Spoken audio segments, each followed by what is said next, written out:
Buenos días, ¿cómo están? Somos un grupo de estudiantes de medicina de la Universidad Central de Venezuela y hoy le vamos a hablar sobre los anquilostomios, los aspectos clínicos y epidemiológicos. Nuestro grupo está conformado por Gómez Vanessa, Hernández Carlos, Infante Brian y mi persona García Marcos. En la agenda del día de hoy le hablaremos sobre las generalidades e importancia, ciclo de vida, grupos de riesgo, formas clínicas de la enfermedad, tratamiento y prevención. La infección de anquilostomiasis es causada por nematodos. Esta enfermedad afecta el intestino delgado y los pulmones. Asimismo, existen manifestaciones cutáneas de esta parasitosis.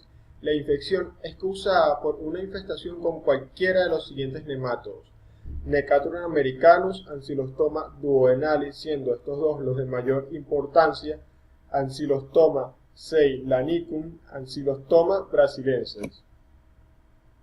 El factor importante para contraer la enfermedad es caminar descalzo sobre una superficie que contenga las heces de la persona infectada, ya sea tierra, arena, pavimento, etc. Los síntomas pueden incluir molestia abdominal, tos, diarrea, fatiga, fiebre, erupción acompañada de prurito, inapetencia, náuseas, vómitos y palidez. Tenemos que esta parasitosis afecta más que todo a los países que están en vías de desarrollo y se encuentran en zonas tropicales y subtropicales. En América Latina ya hemos visto que es notable su profusión en Brasil, Colombia, Bolivia y Perú. También lo hemos visto en América Central y en el sur de los Estados Unidos. En Venezuela tenemos que lo hay en todos los campos y son víctimas de él los agricultores, jardineros, los trabajadores de hornos de cal y los que trabajan en fábricas de ladrillos. También lo podemos encontrar en la cordillera norte, desde las filas de Mariche hasta las rivieras del Guaire, pasando por los campos de Guarenas. Desde el punto de vista epidemiológico, esta es una infección que no distingue entre raza o edad, estrato social. Ataca más que todo a los niños y a las personas de bajos niveles económicos. Los países en vías de desarrollo y con un inadecuado control de sanidad están más expuestos a contraer la enfermedad, comparándolo con países ya desarrollados y que tengan un buen nivel de sanidad. Ahora les hablaremos sobre el síndrome de larva migrans cutánea asociado a uncinariasis de animales. Es una patología que afecta a todo aquel que tenga mascotas o esté cerca de sus heces. Adicionalmente, es importante destacar que estas pueden desarrollar cuadros gastrointestinales y pulmonares debido a estas parasitosis. Es importante destacar que las larvas penetran a través de la piel sin necesidad de que exista una herida previa. Por lo tanto, el hecho de tomar precauciones como no caminar descalzo por arena o lugares en donde existan heces de los animales antes mencionados. En nuestro país tenemos la problemática de que no tenemos un control en cuanto a la cantidad de perros y gatos que viven en la calle. Eso es un gran factor predisponente para la propagación de esta enfermedad. Aunado a esto, también tenemos que mencionar las malas condiciones de algunos establecimientos de comida, por donde se circulan perros y gatos, y es importante destacar que las heces de estos animales pueden estar en contacto con los alimentos. Continuando con el ciclo de exposiciones de los anquilostomideos, vamos a hablar del ciclo de vida. Mi nombre es Carlos Hernández. Con respecto al ciclo de vida, vamos a hablar de los primeros dos agentes, que son el Necatorium americanus y el Ancylostoma duodenales. Con respecto a ellos, vamos a empezar que los adultos van a copular y van a producir sus huevos. Estos van a ser excretados por las heces. Luego de ser excretados por las heces y estar en tierra en unos ambientes idóneos de oxígeno y temperatura de aproximadamente 20 a 30 grados centígrados, el huevo va a eclosionar y va a generar la larva rhabditoide L1. Esta larva rhabditoide L1 va luego a mudar su cutícula, convertirse en L2 y luego en L3. La L3 va a mantener la cutícula de la L2 y va a generar lo que se le dice, o sea, va a estar envainada. Luego de ello, ella va a atravesar por vía cutánea, perforando, o sea, va a atravesar y perforar la piel, y va a viajar por vía sanguínea. Esta vía puede ser sanguínea o linfática. El punto es que va a llegar hacia el corazón derecho y luego hacia los pulmones. Ahora, Estando allí, la L3 posee alta afinidad por oxígeno y pasa desde los capilares alveolares, donde va a mudar a L4. Luego de ser L4, ella va a migrar a lo largo de toda la vía respiratoria, luego va a ser deglutida, llegando al duodeno, completando este ciclo de la gente. Ahora, ¿qué pasa? Aquí vamos a poder presentar sintomatologías como por ejemplo el síndrome de Loeffler, que viene representado justamente por tos y eosinofilia presente por las cargas parasitarias. Ahora, vamos a tener que, con respecto al ciclo del Caninus y el Brasiliensis, va a ser muy similar, pero vamos a tener en cuenta algo, que nosotros somos hospedadores accidentales. Los hospedadores como tal van a ser el perro y el gato. Con respecto a ellos, va a ocurrir lo mismo.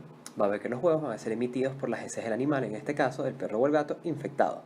Luego de esto, por las mismas condiciones, sea de temperatura, sea de oxígeno, va a eclosionar y va a convertirse en la larva rhabditoide L1. Luego esta larva va a mudar su cutícula, va a pasar a L2 y luego va a L3. Ahora, aquí va a empezar a diferir. ¿Qué pasa? Luego de entrar por vía cutánea, vamos a tener que ella no va a ir a vía sistémica, básicamente se va a quedar en la dermis y va a generar justamente la sintomatología clínica localizada de las lesiones en la piel, que veremos posteriormente. Ahora, tenemos que, con respecto a los factores de riesgo, ¿cuáles son? Bueno, básicamente en el Necator americanos y en el Anquilostomos duodenalis suelen ser en personas justamente agricultores, en siembras de cacao, siembras de café, en personas justamente en poblaciones indígenas, la población Pemón, podemos encontrarlos, y que tienen en común, bueno, básicamente puede haber afectación de disposición discreta y el hecho que no usen calzado es muy importante como grupo de riesgo.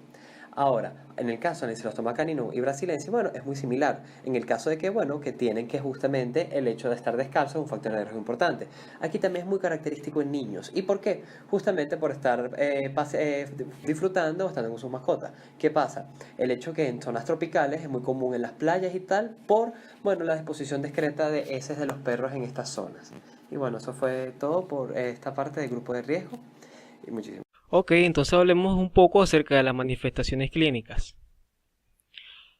En estas parasitosis podemos dividirla, en el caso del Ancylostoma duodenale y el Necator americanus, a través de lo que denominamos fases. Sin embargo, cabe destacar que no todos los pacientes van a desarrollar cada una de estas fases. Incluso algunos no desarrollarán síntomas, como vamos a ver a continuación. Ok, la primera de las fases que podemos mencionar sería la fase, o es la fase de invasión. En este caso, la forma evolutiva que va a afectar al individuo va a ser la larva L3 o larva filariforme. La invasión generalmente se produce a nivel de las manos y pies y con mayor facilidad en lo que es la parte interdigital. ¿Okay? Va a producir entonces una dermatitis acompañada de edema y eritema que va a tener una duración de aproximadamente 2 semanas.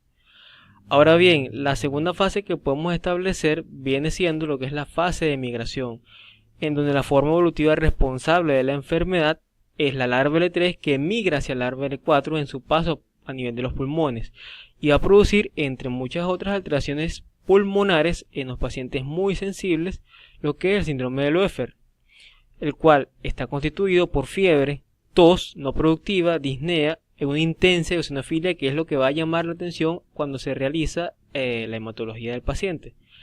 Finalmente, vamos a tener la esfera gastrointestinal, donde la forma evolutiva responsable es el adulto, que va a tener como hábitat definitiva lo que es la mucosa, la luz del intestino delgado. ¿Okay? Ahora bien, la mayoría de estos pacientes son asintomáticos y son solo portadores. Sin embargo, todos aquellos que por ciertas condiciones van a desarrollar síntomas pueden tener diversos cuadros clínicos. Entre ellos, vamos a tener primero una diarrea acuosa, acompañada de epigastralgia, náuseas y vómitos, que en el caso de los niños puede evolucionar a lo que es un síndrome de malabsorción manifestado por hipolvominemia sí, e incluso lo que es una anemia megaloblástica por déficit.